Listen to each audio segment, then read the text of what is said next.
Harmeetu yaa ummaa yakallachaa jiru tan gargar nu baaftee bu'aa bahin jiru raabsituu dhiiga koo harmeetu yaa jiru osoo gartee silaa wanaan keessa jiru osoo gartee silaa wanaan keessa jiru.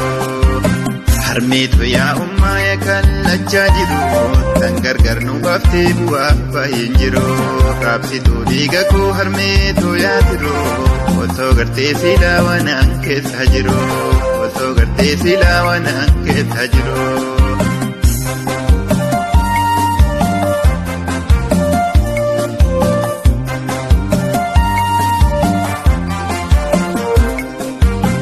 Rakkoo jireenyaatiif ka'ee dhiisee bahee waggaan dhufaa darbaa nurraatti naanna'ee biyya namaa keessatti akka hin taane ta'ee meegaa hinuun jedhee yaa Rabbii ol ta'ee meegaa hinuun jedhee yaa Rabbii ol ta'ee.